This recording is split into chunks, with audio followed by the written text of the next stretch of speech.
Okay. Hi, and welcome to the Atheist Experience. Today is December 17th, 2017. I'm your host, Tracie Harris, and with me today is Donald Baker. Hey, good to be here. Hey, good to see you.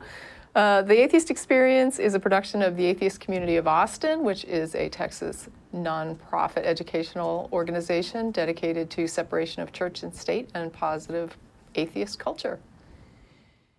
And that's it for announcements, because they now do them at the beginning on screen. Oh, really? We don't have to roll through. Oh, my goodness, that's nice. Because that gets a little tedious sometimes. And I hear you have a topic today. I do have a topic. This is yet another failure show, and I'm going to talk about today category errors. And what is that? This is the 53rd failure in the whole series, and been doing this for years and years now. So there's been a lot of discussion about biblical errors and dates and archaeology, logical contradictions, competing narratives, all these different sort of literary sorts of things. And there's another class of errors that just hasn't gotten much attention. In fact, I found zero on it on the web. I mean, it's something that bugs me a little bit. Okay. And that is a category error, and that is the error of assigning something a quality or action that can properly be assigned to things only of another category. For example, treating an abstract concept as though they had a physical location.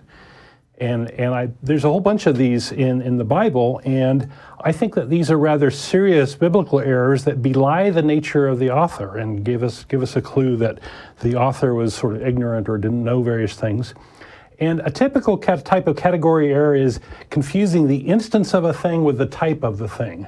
And so we'll see that. And then there's another type of category error where the meaning, there's different aspects that are kind of confused or conflated that don't belong together. Okay. And so those are the two types of things we're going to talk about. Okay. So a lot of my examples today draw from Genesis 3, where the serpent comes down and educates Eve on the fruit of the tree of knowledge of good and evil, and the various lies of God, and the God gets pissed off later and curses the serpent and says, "Upon thy belly thou shalt go, thou shalt eat all of the days of thy life." And so was this a curse to this particular snake, this particular serpent, or was it a curse to all of them? And we know that all snakes travel upon their belly, so if he didn't mean all, then it was kind of a stupid thing to say, right? Because, you know, that's the nature of snakes. Or was it none? Because snakes don't eat dust that we know of, and so we were talking about all snakes or this snake, and so this is a bit confused, and maybe not the best example of a category error. I have some better examples in a minute, but it does seem to be a just so story, and what I mean by that is just kind of a rationalization or a story about why something is, and we dislike snakes, and so that would be certainly a way to explain why we dislike snakes. Well, yeah, and the just so stories are just they literally are a group of stories called the just so stories. Yes. And all of them are about how particular animals got their attributes, right? So this one would be like how the snake lost its legs. Right. Right. And so this would be the story of how the snake came to exist without legs. Right, or why we don't like snakes, these sorts of things, right? So in the same story, Eve is punished, and God says, "I will greatly multiply thy sorrow and thy conception. In sorrow thou shalt bring forth children, and thy desire shall be to thy husband, and he shall rule over thee." And so there's also a category error here of, is this penalty for Eve as an instance of a woman, or is this for all women? Right? Right. And Christianity has preferred the category interpretation, or the all women interpretation, so that they can have a servant class, hey, we belong to this religion, and you need to be subservient to us. Anyway, and unfortunately, Christian theologians or whatever have gotten their jollies from watching the pains of childbirth, and I think there's been a huge amount of suffering because of this stupid story, and the fact that women are supposed to be suffering during childbirth, and this is part and parcel of the whole thing. And so I think that one of the things we're seeing with these category errors is, even though there's this confusion, there is a spinning of a particular way where the spinning ends up being self-serving and in this case sadistic, I think. So how about another one? Later on in the Bible, we have Exodus, the Ten Commandments story. That Pharaoh plays an important role. And the biblical author doesn't seem to mention the name of the ruler or give enough details in the story to date the story or to figure out which Pharaoh we're talking about. And so it's not a Pharaoh or this particular Pharaoh or whatever, it's Pharaoh. And I just think it's hilarious. And you could argue, well, this is just the way they wrote things down. But you know, if this were God, he would presumably know better and be able to give a little bit of stuff and a little bit of detail. And there are details. I mean, there's whole books full of chronicles of the kings and their lineages and their. I know. Right. I mean, right. It's not like we know their this is names, just the way right? they wrote things but we don't down. know It's like they gave great detail about who birthed who and when and who was ruling where when this happened, and it's like this one is sort Pharaoh. of like. And so it turns out that there is no Pharaoh that correlates with this because there are not enough details and there's a lot of speculation about who it is and stuff, and it's like it's kind of dumb. It's like, well, I'm going to vote for president in the next election, and I'm sure he'll get elected. Somebody's going to be president. It's just kind of dumb. So either God didn't know, the author, or God, or whoever wrote the Bible didn't know who was, or it was made up, and the latter is most likely. Either way, there's an attempt to hide a deception by making a category error to kind of gloss over the fact that the author doesn't know. It's like, okay, this big important person, but we don't know who he is.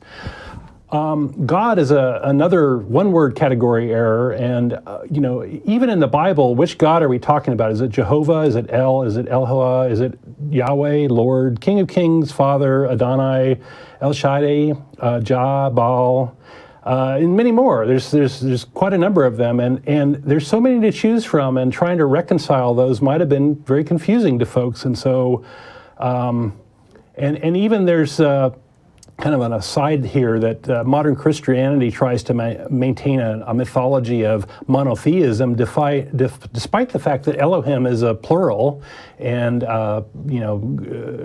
God talks about us and we, especially in Genesis, you know that, and so there's an attempt, I think, to sweep all these different definitions and God concepts under the name of God, and that served Christianity well because it's allowed them to soak up other God concepts from other religions, like the deistic God that maybe Thomas Jefferson was worshiping. Really had nothing to do with Christianity at all, but Christians kind of can claim him because of the word God. Yeah. And it's like calling your dog. It's like you don't have enough creativity to have a name or pick a name, or and as long as some dog comes home at night, dog will always be by your side, I guess. It's kind of confused. Yeah, and I think it's important to note too that Elohim is and El and some of these others, Yahweh. These are gods that are referenced in other cultures as well, right, as part of pantheons. Like the Canaanite. Yeah, and there's wives of God. Like you can go and look up the wife, Ashtaroth, or she has different names too. And there's even references to her when Hezekiah clears out the temple and tries to push monotheism in the temple. They already had God and his wife had altars together in that temple when Hezekiah comes in and tries to clean it out, which is also like Old Testament stories where he's very, very into trying to push monotheism. So monotheism is, I think, a good way to kind of rein in some of the chaos. And it's not even really monotheism as much as a patronage. It's like a patron god. Right. Yeah, because they recognized other gods. They just thought their god was the most powerful, right? that God makes a big deal about saying, you've got to treat me like I'm the most powerful God and I'm the most important God, and these other gods are all, not as important as me. And of course, it's the people running that temple that are kind of plugging that idea, right? It's like, bring us your barbecue. Okay. God loves the smell of barbecue. I mean, it's interesting because, Abraham kind of, when he was traveling, you had this idea of gods of particular regions, right? So the regions were all parceled out under different gods. So you went to a certain area and the gods of that region would be a particular set of gods that people worship. And Israel was always running into issues with this because the people would go and move there. They would start to worship the regional gods because that's what you did. And Abraham had this kind of bizarro model where you carried your God with you. And so he makes this pact, right, with one of the gods early on, and that God says, I'm going to look after you and your people no matter where you go. And that's kind of the idea of how he's so powerful, because he becomes powerful even no matter what region. It becomes miniaturized and portable. Yeah, he's Port-a-God, and you definitely, that was a big bonus to be able to take your God with you. Okay. And that he could still exert power in another god's realm. Right, and I know it was popular when you conquered another culture, you kind of inflicted your god upon them, and they had to worship that god, because of course that was the better god. Right? your other god didn't fix things. So another category error, kind of shifting gears here, the Trinity is an obvious category problem. We've got the God, the human, and a spirit all of different categories trying to be conflated and reconciled as a single thing. And it's really sort of a self-serving muddle, I think. It's Jesus or the Son when you're supposed to feel empathy for the suffering and admire a particular human virtue. It's Father or God when the power is to be revered, and it's the Holy Ghost when Christianity is stealing credit from somebody for a good deed they've done. And so this multifaceted nature of it becomes kind of the Swiss Army knife of rationalizations for this and that. And technically it's correct to say Jesus created the universe and the Holy Ghost died on the cross and God killed his Father for your sins, because that's what the Trinity is all about, even though it makes no sense. And so I think people who are, read into the Bible or promoting it tend to use the phrase that makes the most sense. But in reality, this Trinity concept does not. It's a giant category error, and it may sound impressive to some people, but to a thinking person, this is just nonsense. Yeah. Death is another one that I think gets some category problems too. Back to Genesis, God promised that those that would eat from the tree of knowledge of good and evil would surely die, but they didn't die. So the snake pointed out an error in God's little story. And in the Bible, the folks that ate from that, Adam and Eve, lived for centuries, making lots and lots of children. And so what's the death here? Well, are we conflating immediate death with eventual death, or are we talking about spiritual death? Yeah, I mean, well, according to the story, there was another tree. Yes. There was the tree of life. And God removed it from the garden once they sinned.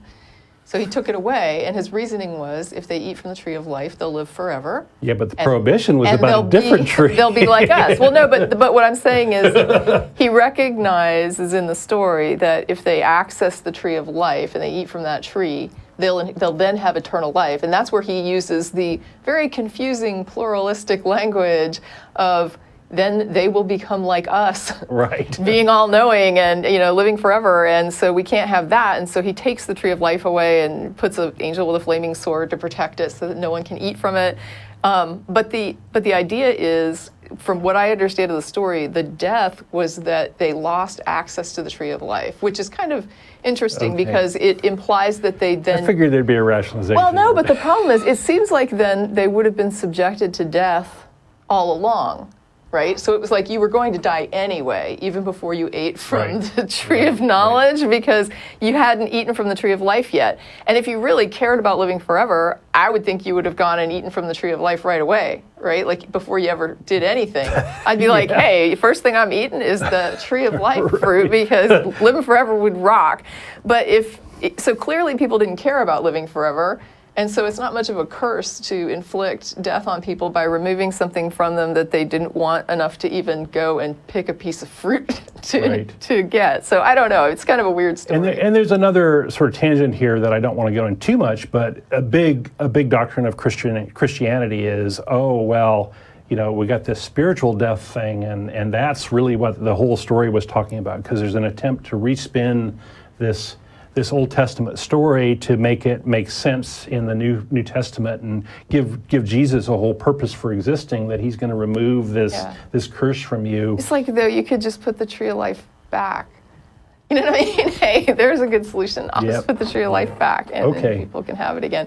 But I mean, that's kind of raises the question: what was the purpose of the tree of life then?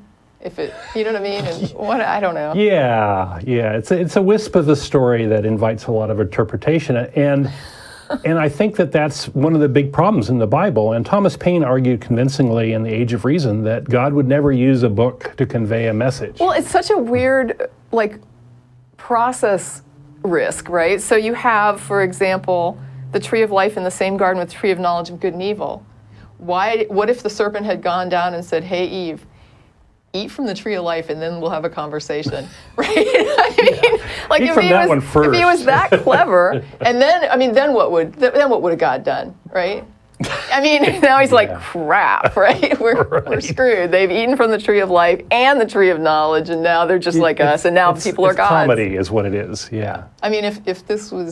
If anybody was, really trying to screw things up, that would have been the way to do it. Right. If I was the serpent, I'd have gone for the tree of life first. So somebody should make a movie. And anyway, so the Bible is loaded with problems, including category errors, and it invites interpretation and spin, and religious leaders have advanced their own agendas through the spins on the book. And I think these errors clearly show that religion is man-made and a tool to manipulate, and this is a failure of Christianity.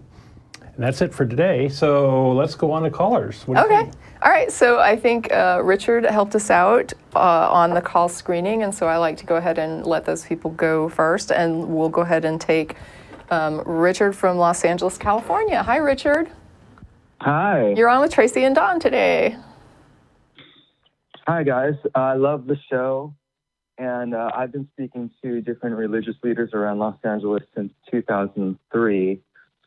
To find out why they believe, because I don't believe in a traditional God of a Bible or Quran, but I do believe in something that I call God, and that something is the part of life that is not logical and not reasonable. It seems to me that there are two sides to life.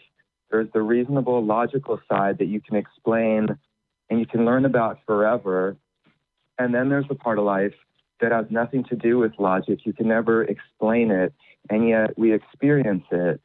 And so I'm a musician, and I can learn about music and the historical aspects, the technical aspects about music, and learn about it forever and ever. And there's so much to know. But ultimately, I can never explain, even to myself, what music is and why I play it. Can I ask you something here? Just a quick question. Sure. When you say things like, I can never explain, or there's things that we'll never understand or never be able to explain, are you sure that we'll never be able to explain them? No, I have to be honest and say no.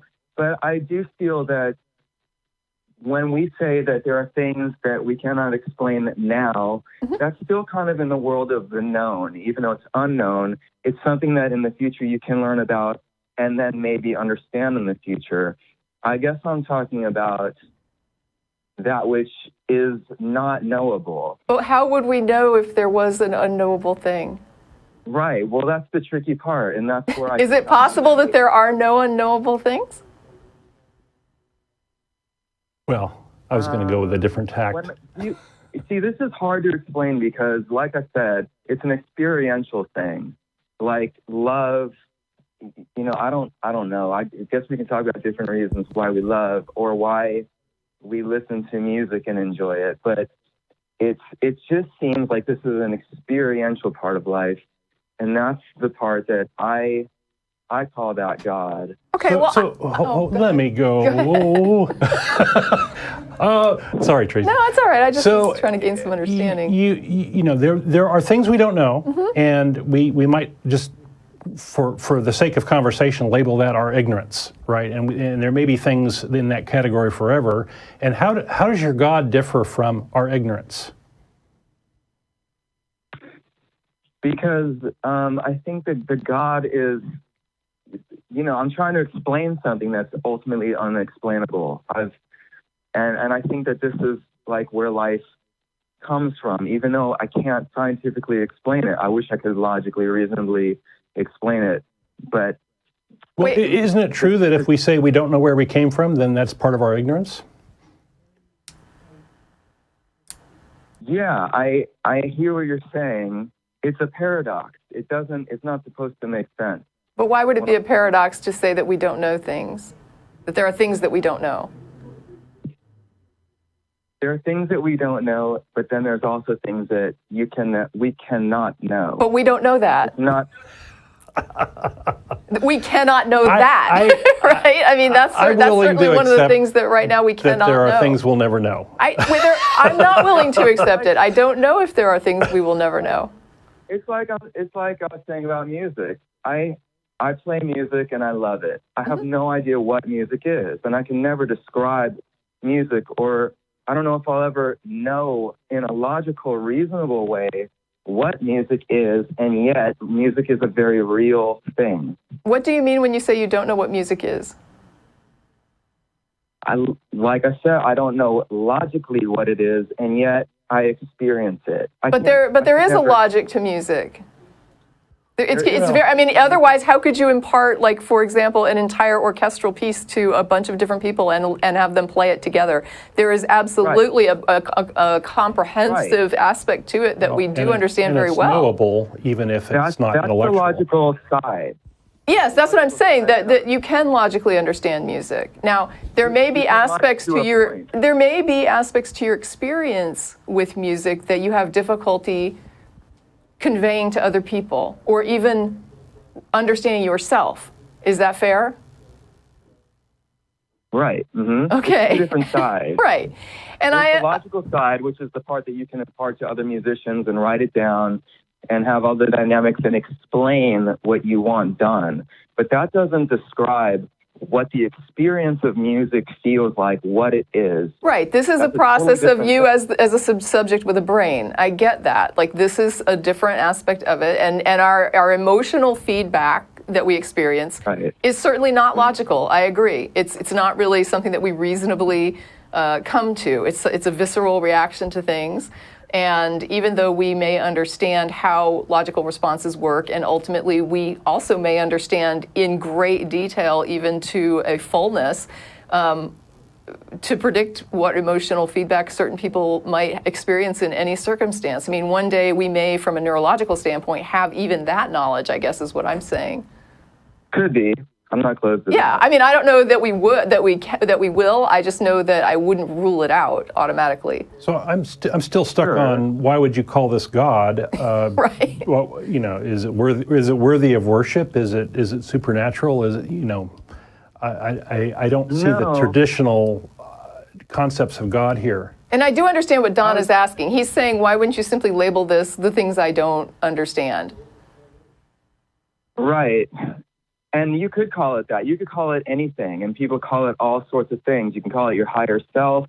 You can call he calls it our ignorance, right? Don is saying it's simply another, different labels of human ignorance. But I believe that this is the thing that when people are referring to God, this is an aspect of what they're speaking about. Certainly, I think you're correct. There is something called the God of the gaps, right? And that is almost exactly what you're describing, if not exactly what you're describing. Basically, a label that you use when you're talking about a God who is there to account for all the things you don't know. So yes, people use this definition for God in many instances.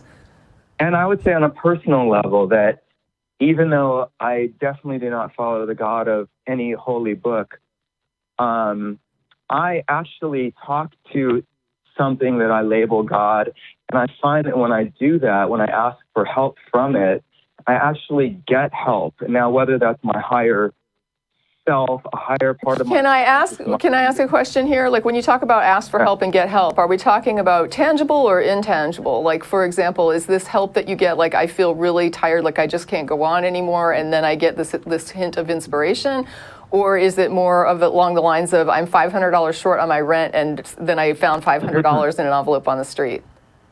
Right. I guess it's more like if I'm seeing a lot of dark clouds in my life, can't see a way out, and I feel trapped, and then I ask for help. It seems like half an hour later, whatever, I will get, like, light will break through, and I'll have new understanding and a more hopeful outlook. Okay. Do you feel like this is potentially like a meditative sort of technique, that you model a part of yourself as God, that you then sort of project these ideas, like, I want to find a way out of this, and so then sort of in the background maybe your mind works on this, and then it sort of finally gives you the feedback and says, here's the way out? Absolutely, yeah, sure. But I'm trying to find why people, as you are, believe so strongly in God, and I feel that this is a big part of that, because there are real benefits that people get from it. It's not just a bunch of BS. Well, I get what you're saying, right? And Jung had a lot to say about the idea of people modeling God in their own image in this way. And I think you're correct that a lot of people do this. I think the problem comes in when they are not aware that they're doing this, right? And they actually credit some supernatural, it's sort of like the ridiculous man in the sky thing. And they will basically say, I can't do this myself. God helped me, and I'm so glad because I'm so weak and I'm so incapable. And so this is what kind of, I think, is the concern for me. I agree with you that people do it. I wish that they were more self-aware, as you seem to be. Like, you're like, I'm using these labels, and I understand what I mean by this, and I agree with the reasonable points that you're making when you talk about the criticisms of it. But at the same time, there are so many people who don't understand that they are doing this for themselves. And so when you say they benefit, I agree that they benefit in the ways you're describing, but I think that in the way that they're looking at it, there's a huge negative side to it, where they undervalue themselves. That's why I've been interviewing people and trying to fight the good fight, as you are, because it creates spiritual elitism and distrust between people that doesn't have to be there. And so I guess I hear what you're saying, Dawn. Why do you use the word, it's Dawn, correct? Yes. Yes. Why do I use the word God? It's just a word. It's just a word for, I don't understand. Yeah. But I get benefit. It's got a lot of baggage, so... absolutely. Make sure you really want that baggage. Well, and I think the thing, too, though, is that a lot of times, and this is certainly not... This is more something to think about. This is definitely me not telling anybody what they can and can't use as far as language or labels. But you do have to kind of bear in mind that label comes with lots of baggage, that when people hear it, it's not just about, it's about the baggage that you present to other people. So when people who are, for example, looking at this as more of a literal thing, whereas you're understanding it as more of a metaphor for these aspects of yourself, it could bolster somebody's view, and they could be of the opinion that, here's another person that believes like I do, even though really what you're promoting is not what they're promoting at all. I'm trying to create a bridge, I guess, with somebody who would say, well, you don't believe in the God I do, where if I use the word God and I mean it in my own way, then I'm saying we're looking to something that is a similar thing, a similar part of ourselves or the universe. It might give you an opening, but I think that unless you are really scrupulous or careful about how you're, really defining terms, and you're careful to do that with each person, you might end up confusing things more than helping. But I mean, it's definitely something that it's like an experiment you can go for. Like I always tell people when they're doing something like that, if I have concerns about it, I can express my concerns, but ultimately the judge is going to be whether or not it succeeds, right? So if you go in and you do this and you find that you have success with it, and you get people to understand that they are really more responsible for their own support in life, for themselves. Yeah. And this begins to work and people begin to listen and they begin to shift more toward what you're talking about. I would say I wouldn't argue with success. If you want to try this and see how it goes, that's fine. I do have, like with Don, I have concerns that you're going to run into some confusion and some backlash from that, and that it could bolster people's negative concepts more than help them. But I also would say that if it's something you want to try and if it ends up working, then let us know. All right. Well, thank you very much Sure. for having that discussion with me. All right. Well, Thanks, thanks. Now, Richard. see, before you hang up, I was told to not always hang up, and so I need Yeah, we're going to pass you back to this call screener. Yeah, we'll go ahead and do that, and I will put you back on hold. Okay. All right. So we'll mark that one off. Who else we got? Let's see. So we've got. Let's see, number 5 is described as an interesting call here. Okay. So this is Sam from London in the UK. Hi, Sam, you're on with Tracie and Don. Hi guys, how you doing? Good, how are you? I'm good, thanks, good.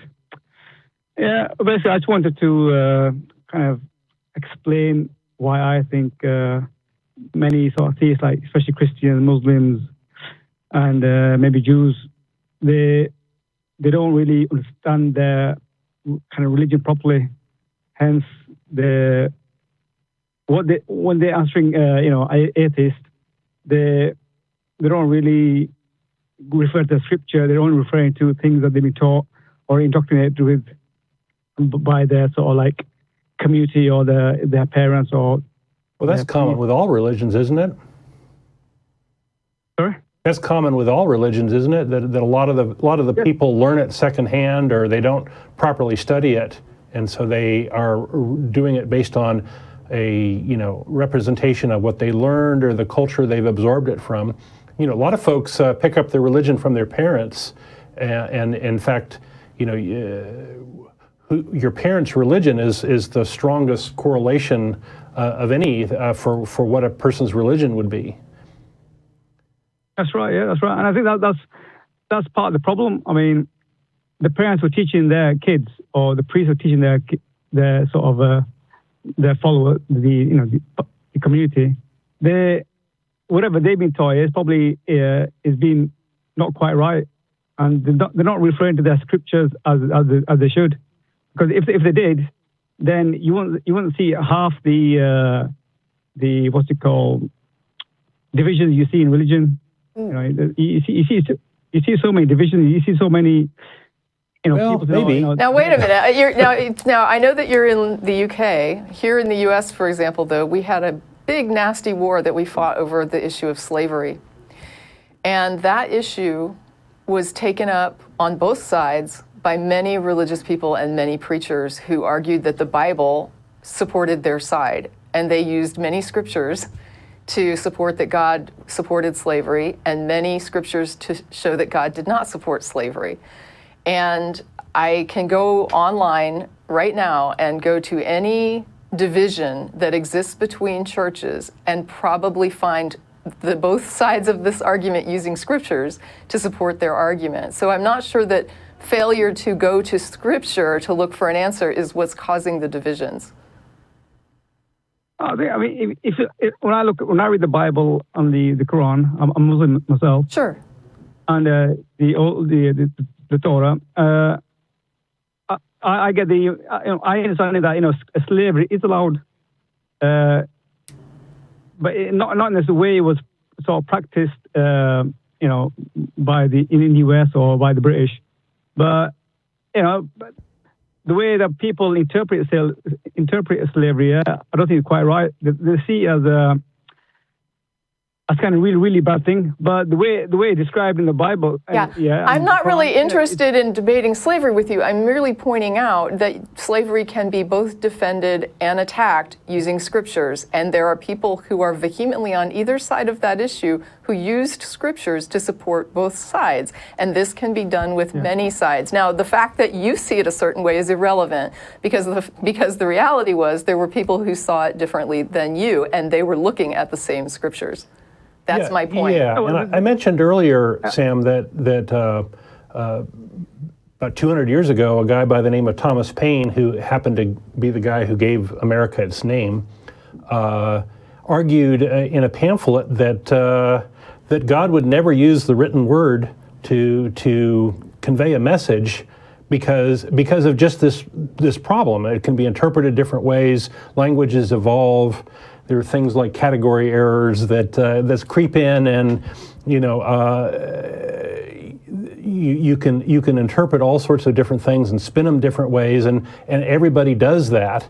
And in the case of the Bible, I'm less familiar with the Quran, but in the case of the Bible, you have to interpret it because it's just wisps of stories that kind of float along a little bit, but then they're not very clear. I think it's pretty safe to say that even in Islam, there are people that are interpreting it very differently, right? Yeah. Because you have people who are extremely, different in their behaviors, both of whom think they're doing what. And you get a lot of sectarian problems, God wants. Violence, and disagreements, and a lot of holy wars have been fought over this stuff. And a lot of folks, a lot of atheists will tell you, well, I studied the Bible, and good grief, that made me an atheist because I finally, gave it a serious look, and it was such nonsense that it made me an atheist. So I guess what I'm saying is that from what I observe anyway, it doesn't appear that it's a lack of people accessing the written word or the written scripture that accounts for divisions. Certainly there are. I agree with you. There are many people who are religious who do not access their holy books, and I would say that's 100% on the money. Some churches actually don't want you to access the holy book, right? Like the Catholic Church really doesn't promote that you should look at your Bible. They feel like the priest should interpret the Bible. They need a middleman. There are other religions that believe that your personal relationship with God supersedes any written word, that if God comes to you and gives you internal inspiration about something, that is more important than whatever is written. So in some cases, they actually reject that the written word is the ultimate or the only or the final authority. And in other cases, they read the written word and then they have disputes about how to interpret it. I think this is observable. You get the same in Islam as well. When I first converted to Islam, I was told, you shouldn't read the translation of the Quran because you can misunderstand it. Sure, read it in Arabic. But read in Arabic, and I go, it's hard to understand Arabic, and I was thinking, surely, whoever's translated it, he's got it roughly right. But even so, they say you should only, ask the scholars, to interpret here, and sort of verbally. But since I've been reading the Quran for the past sort of 15 years, you realize, the scholars, get things wrong. Whether they're, the Muslim scholars or the Christian scholars or Jewish scholars, it's how they might have read the scripture properly, but they haven't interpreted it correctly. But who tells them what is the correct interpretation? Someone else? Right. Where is this objective truth? If there were such a thing, there wouldn't be these arguments. And so, it's just a shame that there's no authority that you can go ask, right? I think you can challenge the scholars. In Christianity, you can ask the scholars, where does Jesus ever say that he was the Son of God? Jesus never referred to himself as a divine Son of God. He always refer, to as a son of man or, a prophet. And, a simple thing like that, you can challenge the Christian scholars. And when it comes to Islam, you got various sects like, Sunnis and Shias. And you can go to the Sunni scholars and Shia scholars, and tell them, okay, where in the Quran, did it say, divide? Right, but if you go and Google, like, the divinity of Jesus and the support for that, you will find people quoting scriptures in order to bolster their arguments that Jesus was God. You're going to find that. You're going to say, I disagree with the way they're interpreting those scriptures. When Jesus says, I and the Father are one, you would interpret that clearly differently than someone who sees Jesus as God. So I get that you don't look at it the same way, or that, one person over here may look at it, clearly the Jehovah's Witnesses don't see it the same way as other branches of Christianity see it. They don't accept that Jesus was, the same as God or interchangeable with God. But again, this is a division that they will argue scripturally. They will go to scripture and argue with each other about what it means. And I guess my point is, I'm not here to tell them who's right, because I don't know which of them is right or if they're both wrong, right? I think that's one of those sayings that they say, like, it could be that one of them, they can all be wrong, but they can't all be right. Yeah. Right? I mean, everybody could be wrong in what they're reading into it. And if God did all this, he sure did create a muddled mess, didn't he? God didn't do this. It's what people do. I mean, do I see? That's an easy out, right? Because everybody who interprets it, even people that would say that you're wrong about how you're interpreting it, and you think they're wrong how they're interpreting it, and all of you could be saying, well, it's because people interpret it wrong. But it's, I mean, in the end, unless God would like to come down and sort this out for us, this is what we're kind of stuck with, right? You know, if this God actually made human beings, he should be able to communicate with them. Or he should have known that human beings would do this, that they would be confused about what he was trying to describe. Yeah, but when you understand God, you know, God knows everything. So it's not more a question about why is there so much suffering and fighting and all this. He's not demonstrating. He didn't know that people would mess it up, or else he intended it, right? I mean, if God knew that this would happen, then this was what God intended. God didn't intend this. Yes, he did. You said God knows everything, right? Yeah. Okay, if God knows everything, then he knew this would happen, and he could have done things differently so that this wouldn't happen, and he didn't. Therefore, God intended this. No, but you don't understand. You don't understand. You know, it goes more about why we've been created. But you know, that's kind of a different area, you know, which requires more understanding of, you know, the attributes of God and you know, who God is and, you know, how. If you create something and you know what it's going to do, and you have alternatives to how you could create it, and I assume that God had alternative options, and he created it the way he did, then what happens is what God intended. The problem is you're thinking of this from a human point of view. What point of view are you coming at it from? Aren't you a human being? So you're coming at this as a human being as well. But no, I understand, but you got to understand it from a God's point of view. You can't understand a God's point of view. Please explain how you as a human being would understand a divine point of view. Any better than me? I think once you put yourself in kind of God's place, it does make more sense. It's like I did put myself in God's place, and it does make sense. If I had different things I could try, if I have different cakes I can bake, and I know that if I do this recipe, I'm going to get a Texas sheet cake, and I make this recipe, and the Texas sheet cake comes out, that's what I intended. I could have baked a vanilla cake with strawberry frosting, but I didn't choose that option. I chose the option that would result in the Texas sheet cake, and I had many options to choose from. I knew the Texas sheet cake comes out of this recipe, and I chose this recipe. Therefore, the sheet cake is what I intended. Yeah, but you're thinking, you're still thinking from a human point of view. This isn't even difficult. If you were in God's place, would you create suffering on the earth? Would I do what? If you were in God's place there, would you allow death or disease or suffering on the earth? I don't know what. I probably wouldn't. I don't know what God would do or why God would do it. This is the problem of evil, right? I'm not sitting here saying what would God do or what wouldn't God do. What I'm saying is that whatever is what God did. If a God exists, and if it did if it created everything, and if it understood the outcomes and what they would be, then this is what that God intended. That's all I'm saying. I'm not judging what it did or why it did it. I'm saying this is what it wanted. Well, I won't say wanted, but you know, he knew this was going to happen. He knew it was going to happen, and he chose for it. How is that not wanting something to happen when you could have chosen for other things? Yeah, but it all comes down to the purpose of the things are for. Yeah, and I certainly don't think that anybody understands what the purpose is. And like you're saying, we have nothing but a scripture that nobody can agree on, right? We have written words that people can't agree on. Right. We have human beings that are claiming a God exists, but he won't come show himself and sort this mess out. I mean, it's just a train wreck, and it seems like that's what he intended. If there really is a God. I think my sort of thoughts are that every person here should read the scripture themselves here, and try their best to understand it. Go to the other people for their opinions, but in the end, it comes down to your own sort of understanding. Yeah. And that's what my church used to tell me.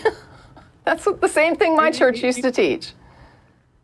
Yeah, but if they did that, yeah, then I would say it's very hard to become, very hard to believe that Jesus was a divine Son of God. If you read the scriptures, It would be I think hard if you do that, you become an atheist. Yeah, it would be hard to believe a God exists if you actually sat and read it and we're trying to take it seriously. Like Don said, once you get to the talking snake, it would be kind of over. Yep, which is pretty early on. I mean, even Genesis, confused me. Yeah, and making people out of mud would have been a little, by wishing it so, magic. Yeah. It would have started falling apart real early on, like the first few verses. There's thousands of problems in Genesis. Yeah. Yeah, but see, I mean, it took me all like 10 years to really understand, the Quran, the Bible, and it's yeah, but you understand it based on what you understand, and other people understand it differently. So I don't know why do you, other than what it means for you personally, why do you think that your interpretation of any of this should be relevant to other people? I'm sort of sorry for your loss that you spent so much time, because I consider it wasted. Yeah, and other people have their own interpretations, and they've looked at these things. I completely understand where you're coming from. What you're saying, it makes complete sense. Because I went through a phase where I was an atheist, and you can see, the religious people seem like believing in fairies and whatever. But I think my interpretation of the religion makes sense, because you can see in reality, you can see what God is saying here. You can see what's happening around the world, and everything. This is what ours does too, by the way. Yeah, there are Christians that say this who aren't Muslims. I mean, this could just go on and on with you saying everyone can see this, but the fact is, it's observable that everyone doesn't see this, and everyone thinks that they see it correctly, and that this conversation isn't changing that. No, I agree. But I think those who really understand the religions, they can challenge what other people do. I'm gonna go ahead. Let me see if I can sum you up fairly here, Sam. It sounds like what you're saying is that if somebody reads these things with straightforward, with an honest attempt to read them correctly, that they will get to what is generally a honest interpretation of it, and you think that they would come to some understanding of God that is very much in line with how you have come to understand it. Is that fair? Yeah. Yep, that's fine. Okay, I'm kind of ready to wrap the conversation, and if that's a fair assessment of what you're saying, then I can promise you your message has been heard. Does that help? Okay. All right. Thank you, Sam. And I'm going to go ahead and I'm going to put you on hold, Sam, because we're supposed to put people on hold instead of hanging up on them in some cases. So thank you. You're one of those ones we would put on hold. Okay, thanks. Hey, I'm doing okay remembering Yay, here. okay. So then we have, let's try, this next one is, let's see, here we go. This one is going to be Jesse in, I think it's Kearney, Nebraska. Is that right? Yeah, that's right. Okay, and this is Tracie and Don. How are you today? Well, I'm better than I deserve. Thank you, Tracie. Okay, well, I'm not going to ask why. Okay. We don't hear the confession, but we're glad you're doing well. That's just kind of a response that my uncle always told me, and it always kind of confused me. And then I found out that he had bodies in the closet. Well, he listens to Dave Ramsey. That's definitely where he got it from. So I thought he came up with it himself. All righty. To be honest. So let's chat, Jesse. What's on your mind today? Well, what's on my mind? That's kind of a loaded question, huh, Tracie? Well, I'll tell you a little bit. I tried calling in the last 2 weeks, but I found out, unfortunately, that you have to call in beforehand and not like during the show. Yeah, it can get crowded on these lines. Yeah, we're a little popular in a good way, I guess. Yeah. Well, you got through today, so what's on your mind? So hit us with something. Well, okay, hit you with something. All right, well, I'll tell you a little bit about myself first, if that's okay, because I know this is the atheist experience, but we're all kind of existentially experiencing, the human experience, right? Sure. Okay. So I'm from Kearney, Nebraska. It's in the middle of Nebraska, obviously, probably really smaller than where you guys are from. I think it's like 30,000 people or something. I grew up in Nebraska, lived in Nebraska. In my previous life, I was a U.S. Marine. So I am the father of a little girl who is going to be 8 years old, and her name is Aubrey, and she's about to have a birthday. Okay. And I would say that, I grew up in the Christian church, so I'm not going to try to come in here as a kind of telling you that I'm something that I'm not. I know there's a lot of Christians on there that will try to masquerade, think they can infiltrate and say, hey, I'm going to go on as an atheist. And then towards the end of the conversation, be like, oh, by the way, you're actually a Christian, just trying to pull the wool over our eyes, so to speak. So just be blunt with you. I'm a theist, but I am a Christian. Okay. By the definition, I don't know. There's so many definitions of Christian. Yes. Obviously, but and so we try not to assume, although sometimes I'm sure we do.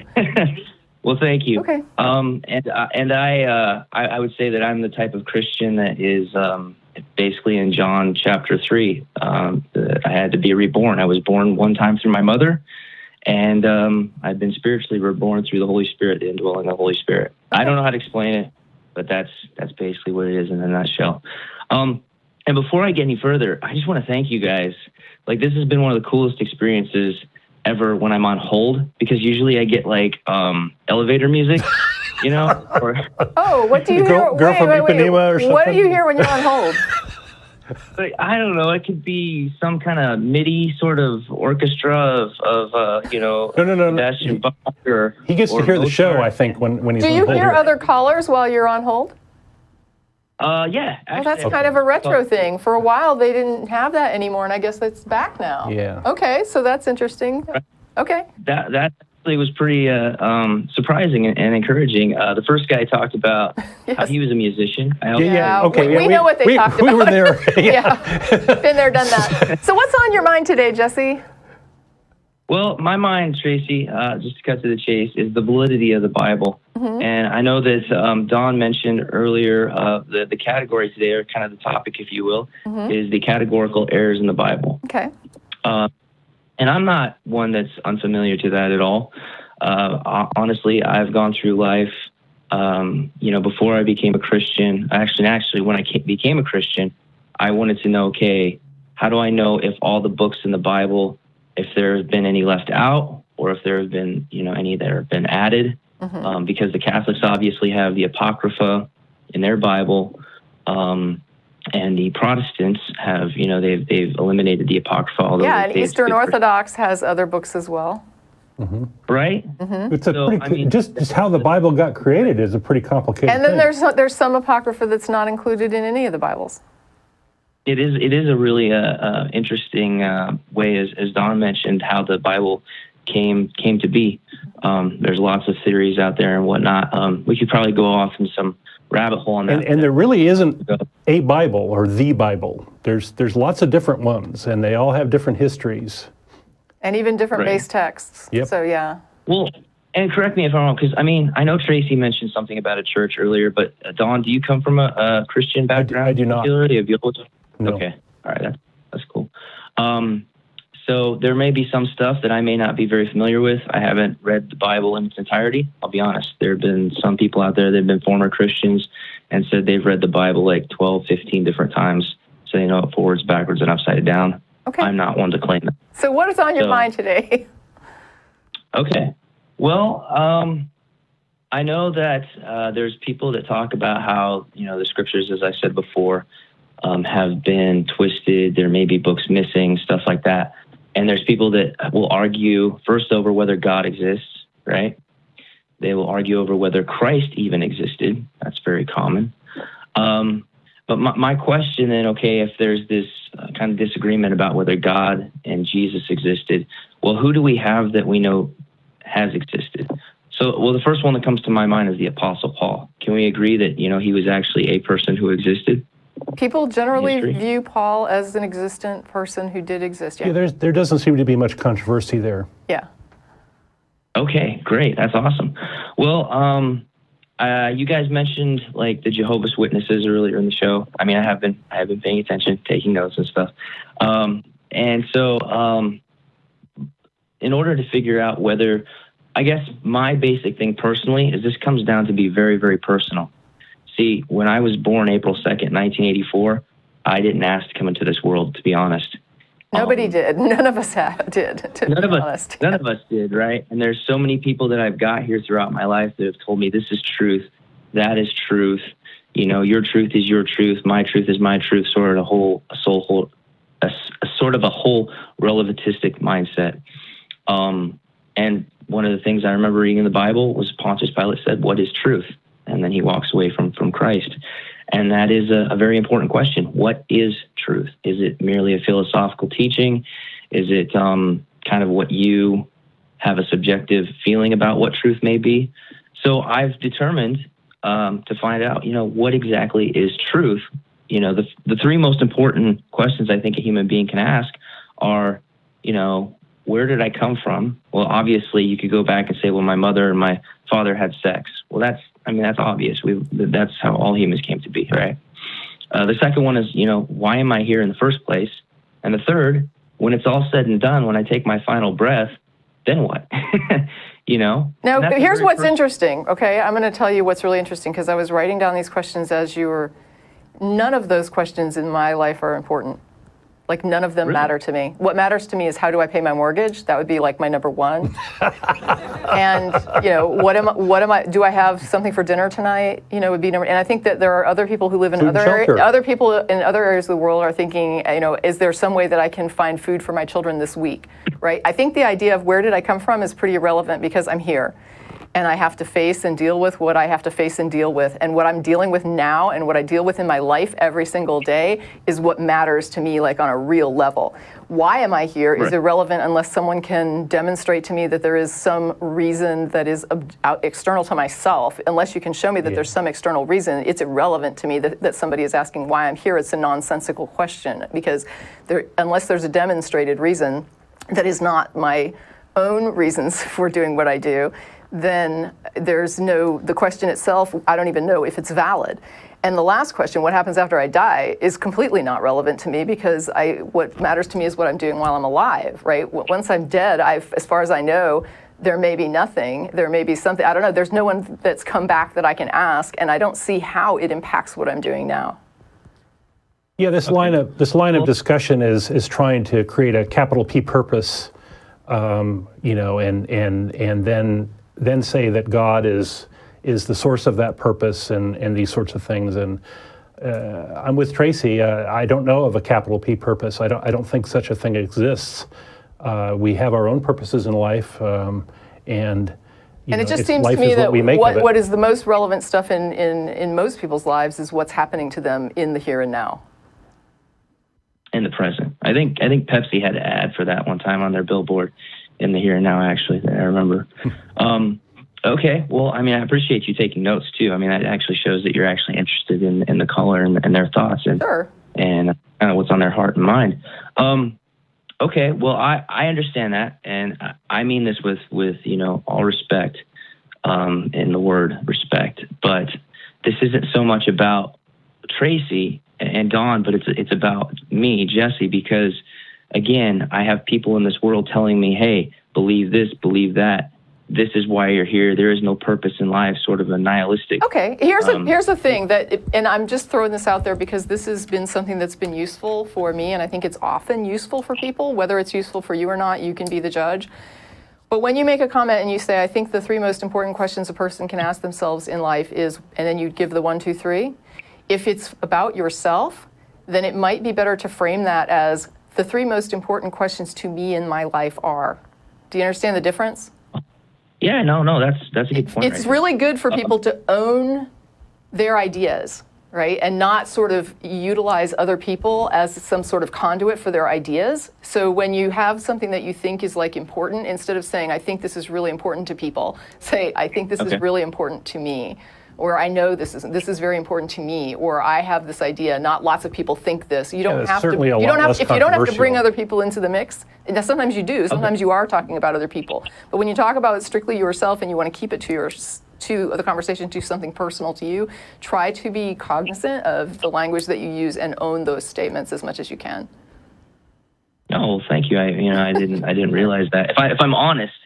If I'm being honest here, that wasn't the original thought that came into my head. I actually, there's a Christian apologist out there by the name of Ravi Zacharias, and those were the three questions that he had pertained when I was listening, and I went, man, that's really good. I've never even thought of that before. Yeah, they call them the big questions, right? In Christianity, and I'm not sure about if other religions do this, but in Christianity, they have this list of things they call the quote big questions. And to me, these are the big questions if you're a Christian. But they're not big questions to most people. And I think even most Christians don't run around preoccupied with these questions. I think most of them are running around going to the grocery store, buying gas, getting ready for work, doing. I don't think people sit around thinking about these things very often. And they're subtly framed to lead you to a particular answer. It's like asking who created the universe when you should be maybe asking the question, how did the universe came to be? When you start talking about purpose and why am I here and these sorts of things, it's already sort of a loaded presupposition. It's a loaded question already, and maybe it's better to have a little broader sort of question of. Yeah, so in other words, what Don is describing is it might be better to ask, how did I come to be, right? And how did I come to be here? And is there anything, what might or might not, after people die, what occurs? Yeah, what's the nature of death? Yeah, I mean, if anything. Mm-hmm. And so there's a way to phrase them that's more objective. Fair enough. I get that. Well, I know you have a lot more callers, so I'm going to kind of go to where I was, the original topic of the validity of the Scripture. Okay, so we were talking about Jehovah's Witnesses, Mormons, for example. Mm-hmm. They're one sect of what you would call Christian faith and whatnot. They claim to be Christians, and I know I'm going to step on some toes here, but I would not personally consider them to be part of the historical Christian faith as it's. And I honestly don't know if Jehovah's Witnesses call themselves Christians or refer to themselves as Christians. I have no idea, to be fair. Well, there is no objective definition of what a Christian is or what a true Christian is, and you often hear from believers that, well, they're not true Christians. Right. And I don't know. For me, if someone claims to be a Christian, then okay, you're a Christian. That's kind of where we're coming from. Right. Well, and the thing is, as I've been studying the Scripture and stuff, I've been looking to see, okay, how can I tell that what has been written is actually, is something, viable and truthful, as opposed to just man's interpretation, what they wrote down. And one of the things I've been studying is biblical prophecy. Okay, so we both can agree that Mormons and Jehovah's Witnesses do exist, right? We're not sure. We're not going to question. Okay, so then I when I look through the Bible, I go, okay, so is there any place in, say, the New Testament, for example, where there is something that talks about those people that will exist, 2,000 years or more after the New Testament was written? And the Apostle Paul, since we both agree that the Apostle Paul existed, he mentions in the book of Galatians about, I believe, two groups, and that is Islam with the Prophet Muhammad, where he got revelation from an angel, right? Can you give me the verse? Can you read it? Yeah, hang on. So Paul talks about Islam? Wow. I'm going to question that. Let me rephrase that. He doesn't specifically call out Islam. And, I would think that's probably correct, that he doesn't specifically call it out. I would think that's something that's going to have to be read in. Like a post hoc rationalization. Yep. I'll just read it right here. Sure. So, because there's potentially three groups I notice here that Paul's talking about. And where are you looking? Galatians what? Galatians. I apologize. Galatians, chapter 1, beginning in verse 6. Okay. So he says, I am astonished that you are so quickly deserting him, that would be Christ, who called you in the grace of Christ, and are turning to maybe that wasn't him. No, it's not. I don't see that in what I'm reading. It just says, I am astonished that you are so quickly deserting the one who called you to live in the grace of Christ and are turning to a different gospel, which is really no gospel at all. Evidently, some people are throwing you into confusion and trying to pervert the gospel of Christ, but even if we or an angel from heaven should preach a gospel other than the one we preach to you, let them be under God's curse. As we have already said, so now I will say again, if anybody is preaching to you a gospel other than what you accepted, let them be under God's curse. Is that the fullness of what you wanted read, or is there more? Correct. Yeah, no, that's you. And you think that that's talking about Muslims? Well, I think it's talking about, like I said, Mormons, obviously. Why? And why? Well, I believe it's talking about Mormons because if you notice here, Paul is in the context. Doesn't he say here, evidently some people are throwing you into confusion? Right? Doesn't he say that? Does he say they will 2,000 years from now, or is he expressing what people are doing right now? Well, what is he saying? He's using present tense verbs, right? Not necessarily. Because no. If this is the prophetic word. Why are you saying that it's prophetic? Where does he say he's prophesying? He's writing a letter. He's writing a letter to these people, and he says they are quickly deserting the one who called them. Right? Quickly. Present tense. Right. Quickly, and he uses present tense verbs. He's telling them, this is a problem that you're facing right now, and I'm writing to you right now to correct this, because this is happening in the church right now in the first century. He is writing them a letter. This is a correspondence, right? This is a letter exchange. And they are writing to him and telling him what problems are coming up and what's happening. And he's writing back and he's helping them address these things. These are problems happening in the church right now, for Paul right now. Okay. Well, no, I'm not arguing with you on that. But I don't know, when you went to church, if they taught you this, that the scripture has been written not necessarily to us, right? This was written. No, it was written to the Galatians, right? It was written to the church of Galatia. But it was also written for us, as in. Where do you see that here? Where do you see anywhere in Galatians where Paul says that this is for you and not the Galatians? Well, if this word right here is supposed to be for Christians. Where do you see him saying that? Where did Paul in Galatians tell you that this is for you and not for the church at Galatia?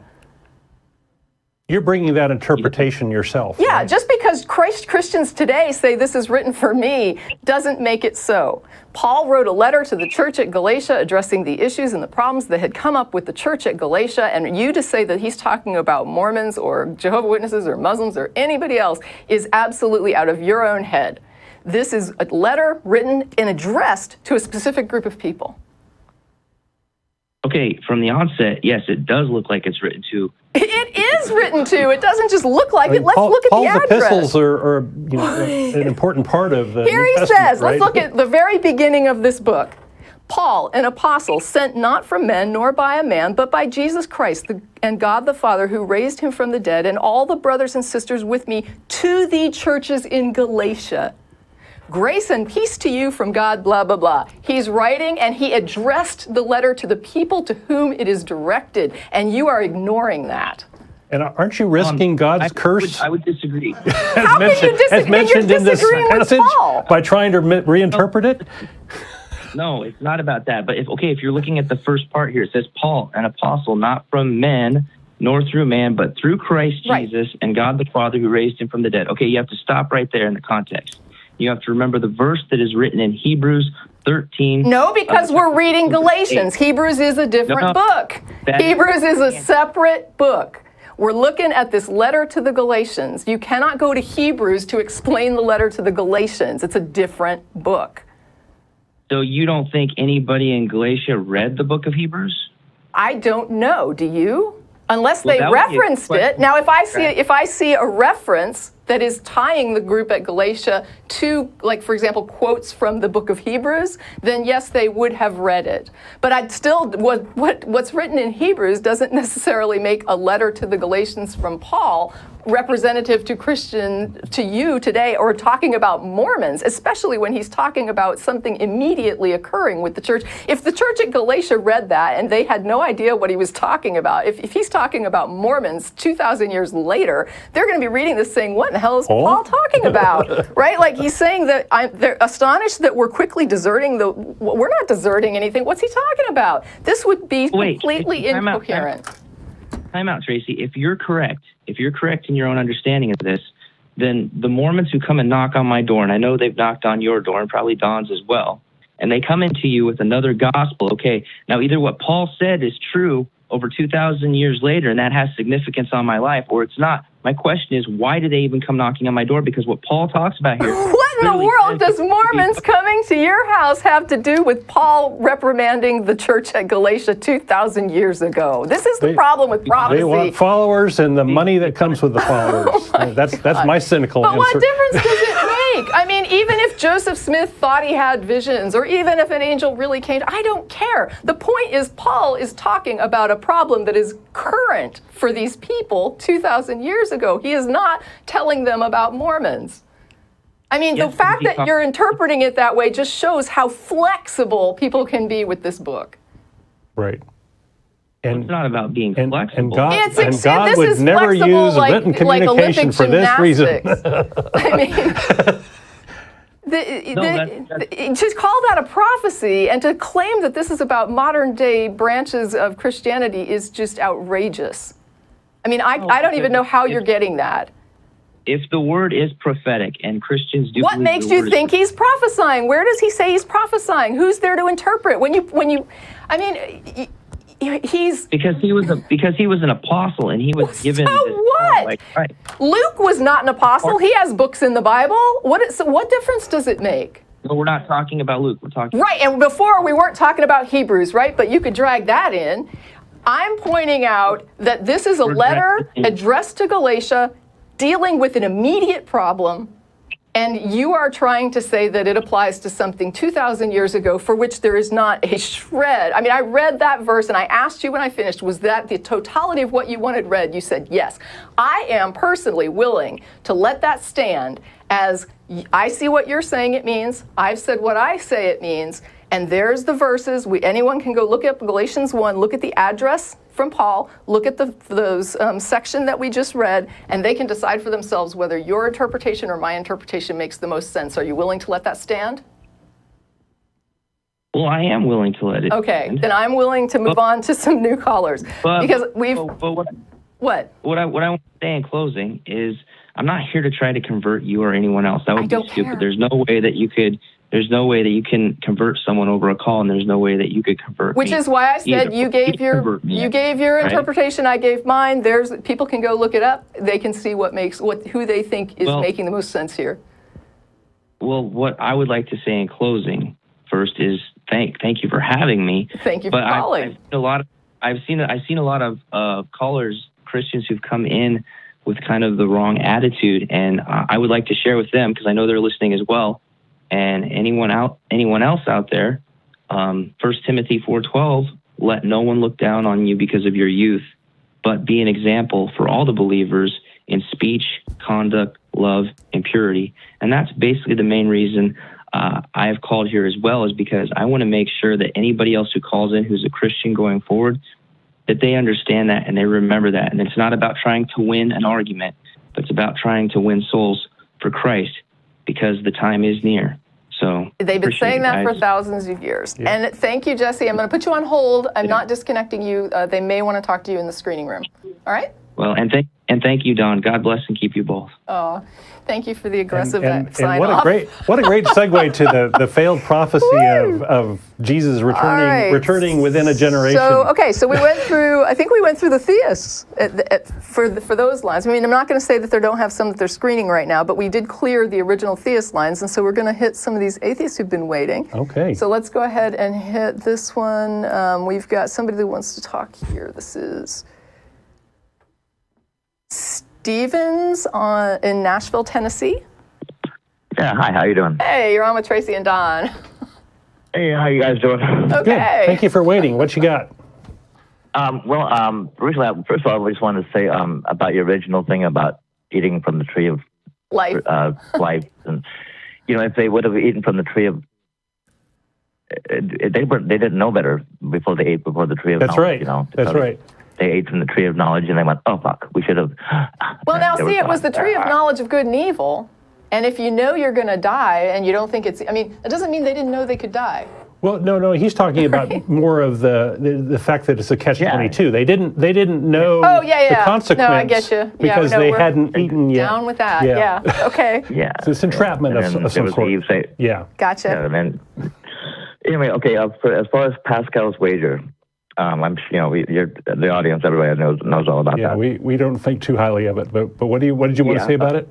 Okay, well, I've heard, Matt, and I think Jen said it even, that God's going to be smart enough to figure out that I'm full of shit when it comes to, all this lip service I paid to the church and all this other stuff.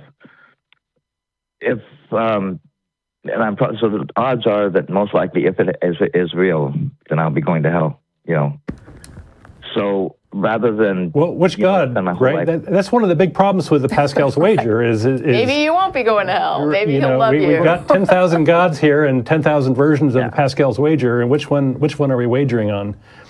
Right. Okay. Well, my option, I guess, would be to actually, continue to live as being an atheist, because that would kind of, I'm not going to be actively dissing Satan my whole life and all that other stuff. That way, if I do get there, it's like, oh, okay, well, here I am. Hey, Satan, what's up? Well, it's like shadow boxing, right? There's nothing there to really react to. Yeah, it's like it's like you might as well just be there and say, okay, well, I didn't diss you my whole life, so don't really be bad. Maybe he'll give me a pitchfork and say, here, go fuck with people. I don't know, something like that. But anyway, I'd also when it comes to if you think about it, when it says in the beginning was the Word, and the Word was with God, and the Word was God. Okay, for thousands and thousands of years, people just existed without words, without being able to exchange abstract thoughts or lie to each other, to get them to do things that they want. It was basically just everybody live, survive. We'll go get food, we have sex, we live, and something. And I've even heard like Stephen Hawking and I think it was Sam Harris both kind of touched on it, that we something triggered in our brain that allowed us to have real speech. Talk to each other, express things like, why is the sky blue? Because sure, language is a big sort of evolutionary event, and by event, an advantage. I don't mean an instance. I mean something that is sort of evolved and came to be, and what a marvelous thing. Yeah, and then of course, being humans, figured out that, hey, if I lie to this person, he's going to think I'm special, and for some reason he's going to give me food so I can. Right. I'll be okay. Right. And it kind of the rock stars of 200 BC or whatever, right? Oh, exactly. That's but basically that's pretty much what all I wanted was just to say that if it wasn't for words, there would be absolutely nothing to do to express any type of God. You could. Christians might use that as a talking point, actually. Yeah, maybe. God gave us language so that we could spread the word. Yeah, I mean, I can see that totally flying. I can imagine being a god and having wordless creatures that somehow know about me. But this is getting very hypothetical. All righty. Well, I appreciate you calling in. Okay, and as a final note, the way. Listening to you, Tracie, dealing with that, I think it was the first guy, I was like in total awe of the way you just... I don't even remember the first time. Like, that's but it was through the stuff. Okay. It was just like... Oh, the music. Yeah, you were just totally... He was all right. I mean, it took me a minute. I think it took a little while for me to get on track with him, but...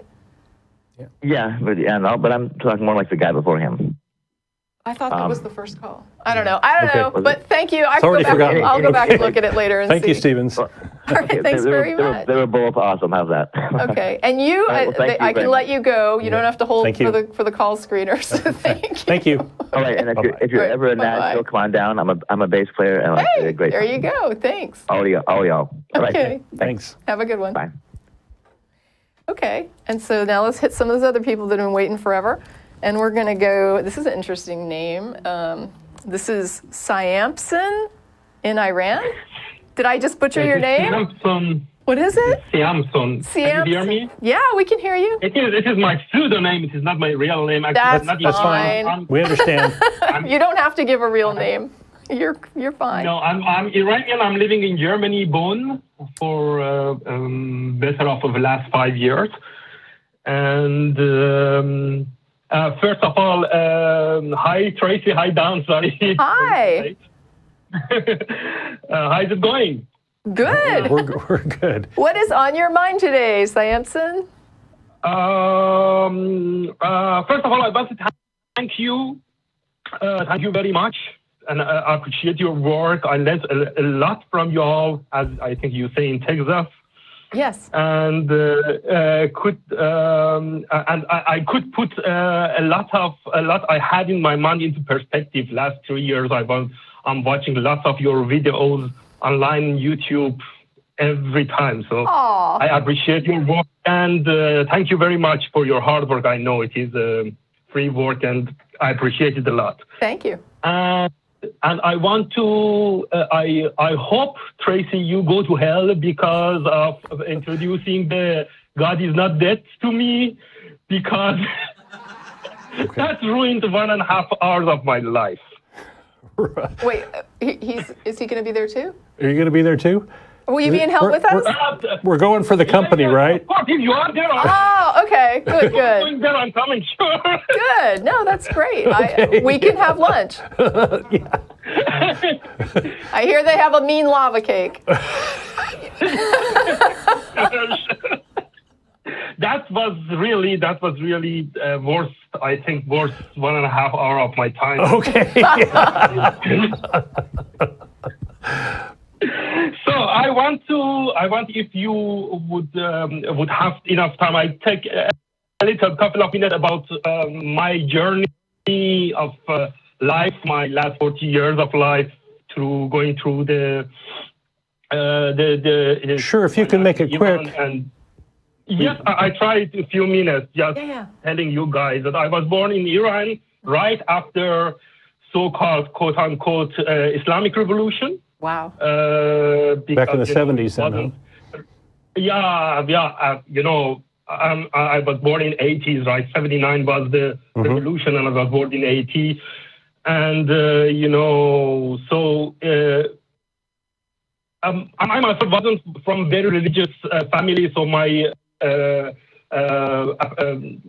first family, my parents or very close families weren't really religious. My grandparents were, and actually they weren't very fundamental. They taught me very of the rituals, how to read Quran, how to pray, do all of this, but I really never appealed to me.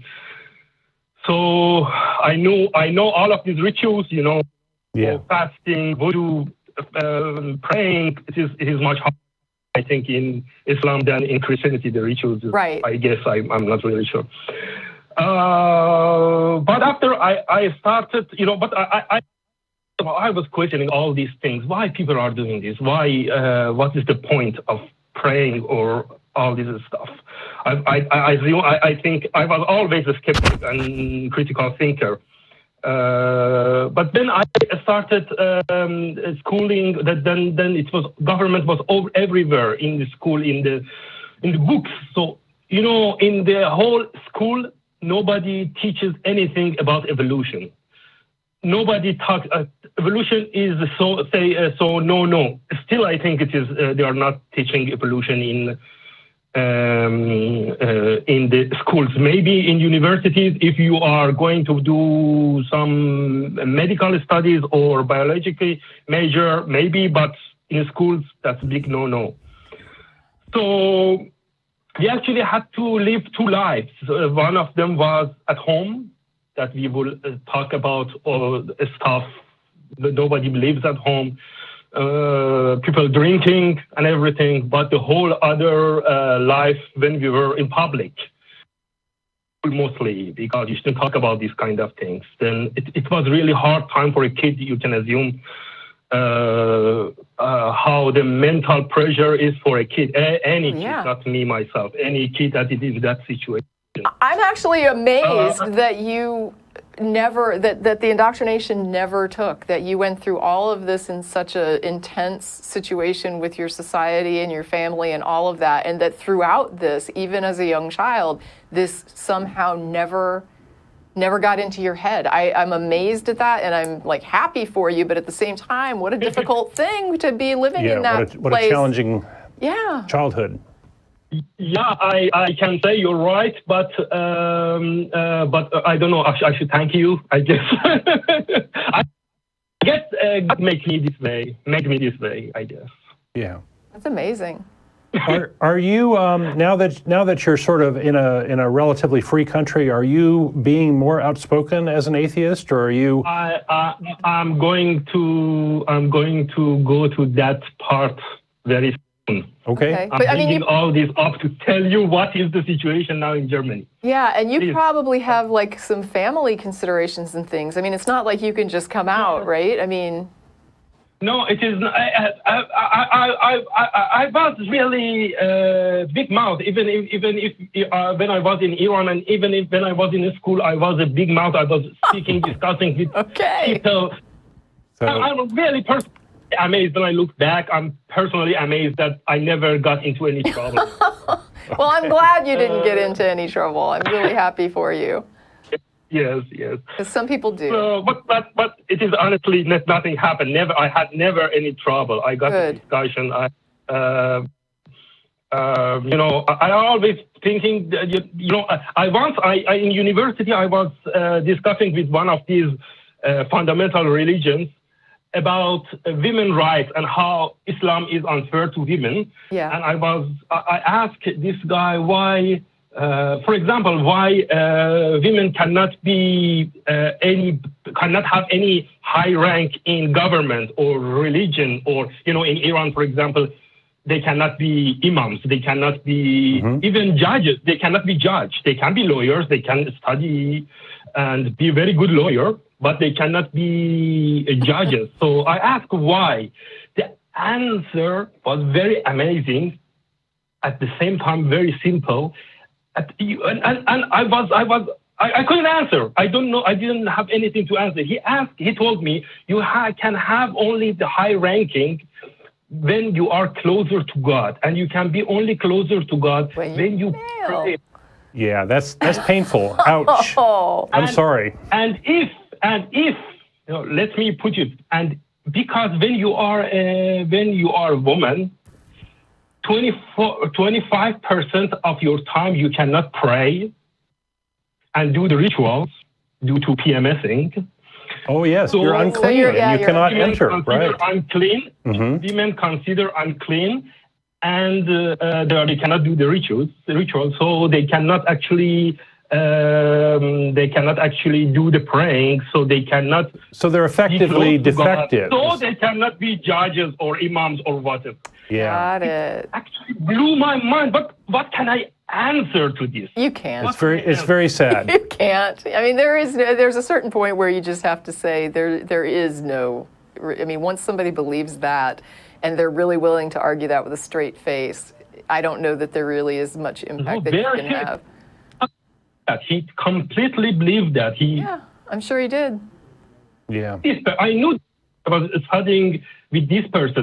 We were studying engineering, so he was a bright guy, and he wasn't dishonest. He was honest. He was honest person, but he was what he believed, and this is the brainwashing that you're talking about. Yes. And so I had after that, the only thing that I was thinking, I need to be in a place that I can talk to people. Yes. Yes. That's why Wouldn't that be nice? I always Have some sane people around you. try- Yes. Yeah, some people that at least, it's a secular society that at least I can talk. Here, for example, in Germany, I can talk to neighbor, friends, whatever. There may be Christians. I can talk about what is in Bible, in which I credit all of them to you guys, because about Bible I knew nothing before I get to know about you guys. So, but I blew them. Oh. That's really. We're sorry for wasting more of your time. I want to thank you. I want to thank you so much for your call, because we so infrequently hear from Muslims or ex-Muslims. So your call was very welcome, and I hope you'll call in again if you have other insights. We are running low on time, Yeah. though. And also, Can I please. just put my question in? Maybe you can. Yeah, is there a question? Go for it. Yeah, there is a question. So my problem here in Germany and in general, even in your blogs and Facebook discussion group, is that I see the same type of let's call it prejudice, maybe, if it is the right word for it, that people believe in something and they don't want that to be questioned. And I believe that's against what we are standing. Yeah, welcome to being human.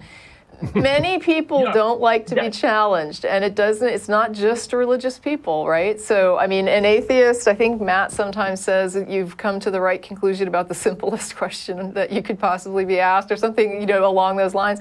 Being an atheist does not necessarily make a person a skeptic. Right? I even hesitate to call myself a skeptic sometimes because I'm not sure that that I'm really thoroughly good at sometimes analyzing things the way I should. So I definitely have to be careful and watch, to see if I'm feeling defensive, because that's always a sign that you might be having some kind of bias or some sort of a uncomfortable disconnect with something you believe.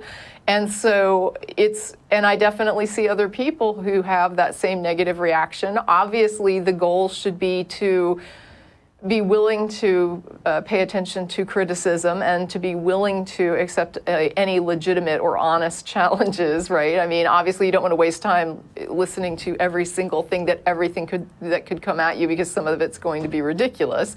But for those criticisms that are valid and that people are putting to you to say, where are you getting this, or why do you believe this? I think it's fair for us to examine ourselves on occasion, and sometimes that can be difficult to different people for different reasons. Let me add that religious beliefs are kind of in a special category there, not because they need to be protected, but because people so identify with their religious upbringing and identity that questioning those beliefs feels like a personal challenge and feels like a threat of their very own identity. And so a lot of folks will react in such a way that, oh my goodness, you can't even have this conversation. And those are actually the beliefs that you really need to challenge, or really need to look at, is those core beliefs, because those are the ones that influence so much of what you think and do, that they really deserve some scrutiny. But I think you're right. But my point, sorry, Tracie, my point is that if we cannot be open ourselves as an atheist community, if we cannot listen to the other in our community when they think something is going wrong, some behavior is wrong, because I'm a firm believer that bad defending is worse than attacking. So if you are defending your whatever you are believing, even evolution, that I assume most of us at least believe in that. I don't want to put everyone in that category. But if we should hear when there is other explanation about it, something is wrong, we should listen, not just dismiss it because now you are bringing that point out. So it must be wrong. You are wrong, you are against it, you are just troll or whatever, because you said something against evolution. Or I'm totally on board with evolution. Yeah, I mean, there are some things that are fairly well demonstrated, though. I mean, I do think that it would be, helpful to hear what somebody's issues are with it, maybe to help them along. But when it comes to a certain point, I mean, something like evolution, what you're dealing with is a very, very well-vetted idea that is observable. I think he's talking more in the abstract. Making the point. Yes. If you want, I can go to the specific what happened in. Well, no, I don't think so. People are human, and we all have our sort of failings. I think that in a situation like that, it helps to take a step back and say, hey, I'm proposing an idea and you're shooting it down. Let's talk about how we arrive at a good solution. Some people cannot be reasoned with, even if they're atheists. It's just part of the deal. The internet's a messy place. A lot of terrible things happen. Stay out of the comments section of YouTube because you're not going to get any progress there. Okay. Yeah, and you're right, though. We as atheists should strive for being able to have our own ideas criticized and have an honest, adult dialogue with that, but we fell short sometimes. So Sure. Sure. Thank you very much for your time. All right, Okay. thank you. thank you, sir. Thank you. Take care. Have a nice Thank We you, hope to hear too. from you later. Put her on hold. and have a nice dinner. Hold. Sure. Okay. I'm putting you on hold. Okay. They want you at the call Okay. screener. Thank you. Okay. All right, Okay. let's try to wrap up. All right, I do, but I know that line 1 has been holding since the beginning of the show. Oh my goodness. So yes. I don't want to not Okay. take line 1. So let's go ahead and take, this is Journey A in Journey. Asheville. Journey. Yeah. Hey. Yes. Thank Oh. you. I'm actually feeling blessed that I got read the to wait till the very end. It's an amazing show, and you've really covered a lot of the subjects that I was interested in talking about. Okay. And I've had to go through the whole process of rethinking what I'm gonna mention. Before you go on, let me just, so I don't keep Sure. somebody waiting. We do have somebody on line 5, and I'm just going to tell our screeners that I don't think we're going to take that call. This is probably going to be our last call, so I don't want to keep them on hold. They have a good topic, and they should call back, or else they can put it to the blog. But I don't want to make them wait through this Yeah, call. so just you to will be tell our them last no. caller today. Yeah, so please, thank you. please go ahead, and sorry for the interruption. What topic did they have? Just so we can try to do both, or maybe even No. I don't think you can defend It's their. a They're can of going to worms. have to definitely defend their own position on that. But it would be an interesting thing to hear, and I can't imagine that it would be a quick call. So. Okay, well, let me start with a bit of a synthesis about that, because I thought that I would see the common ground so much of the time, and I'm a win-win. I wish for the win-win, Okay. and here's a polarized topic to get you guys riled up a little bit. I think you do God's work very well for him. Okay. We don't know what that means, but thank you.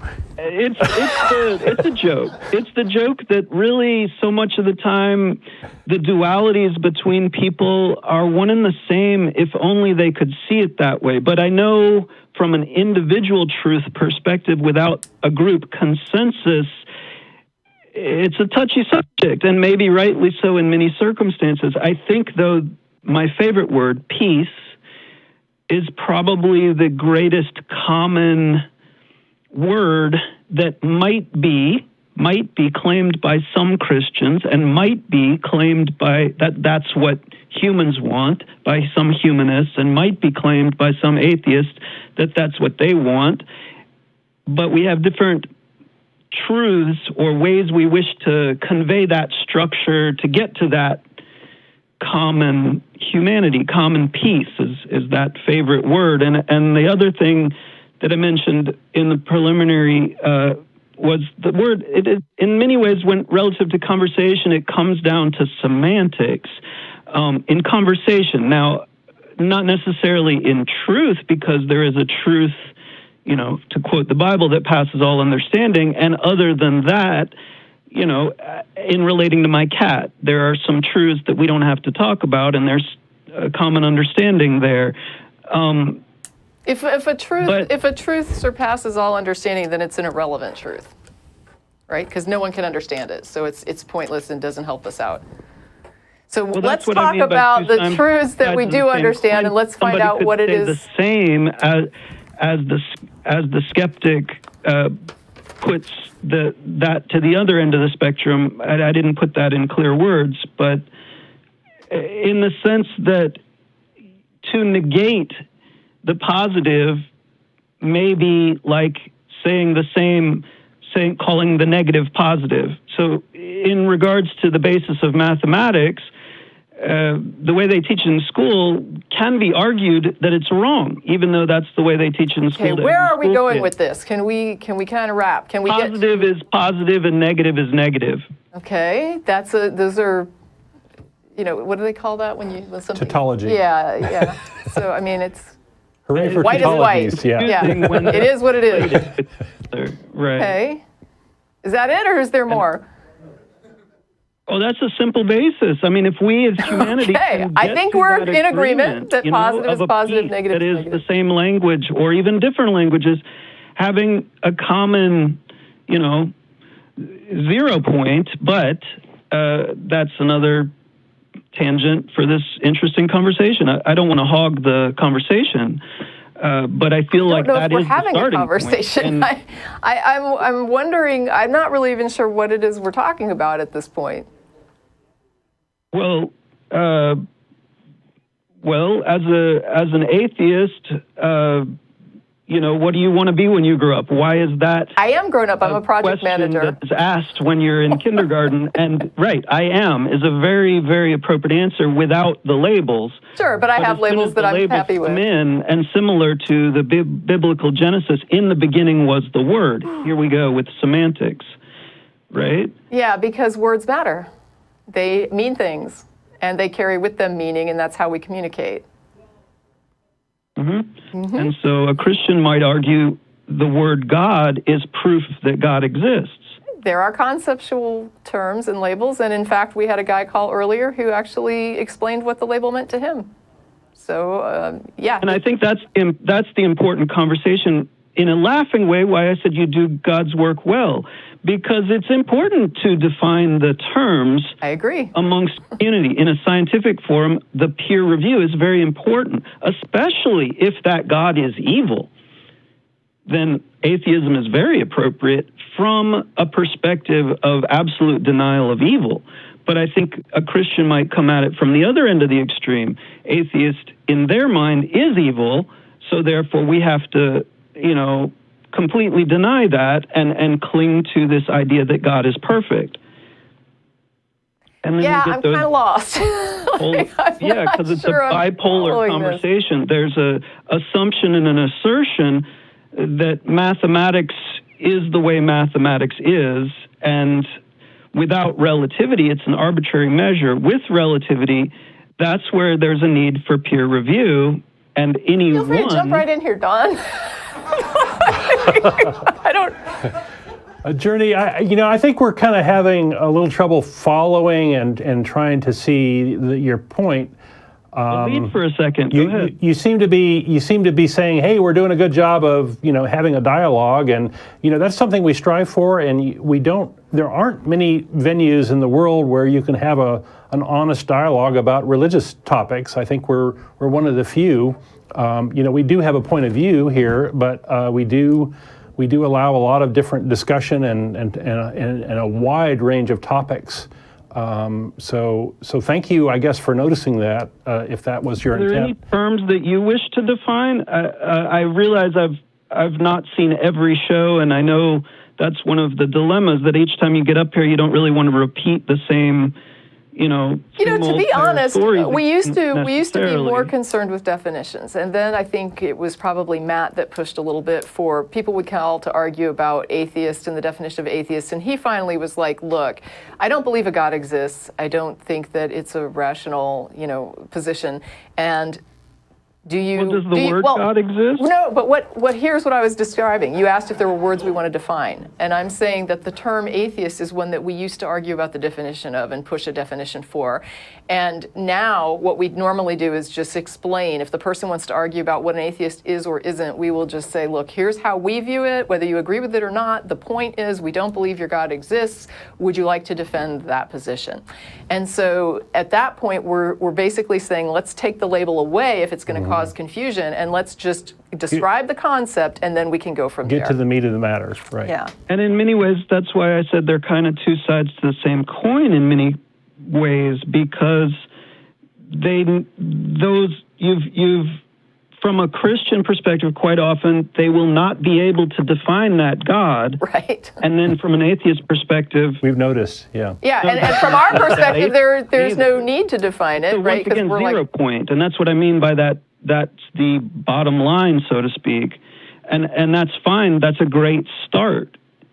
So kudos. Thank you. If we're out of time, it's a good place to begin, not necessarily a good place to end. Yeah. Okay. Well, thank you very much for your thoughts. Thanks, and we invite you to call back again. I think we do need to Are we putting him on sign the off screeners, and just let go him off go. to dinner. We are going to the Star of India. Yes. Let me let you go there, Journey. Okay. Thank you guys. Have a 2900 West Anderson Lane, and we are wrapping up, and we'll be there soon. Thank you for our Tracie and thank you and the crew. Thank you for and we had some closing fun us calls out today.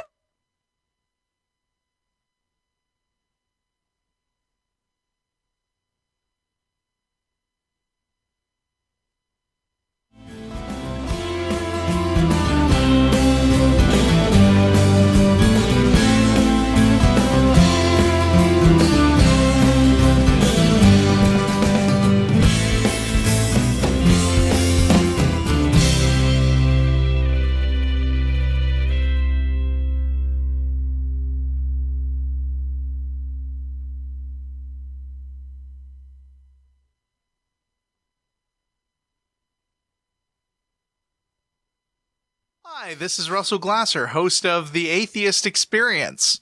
You know, The Atheist Experience is made possible by volunteers and the generous support of viewers like you. If the promotion of positive atheist culture and separation of church and state are values that you hold, please consider contributing by becoming an ACA member or visiting our product page at evolvefish.com under the Partner tab. Thank you.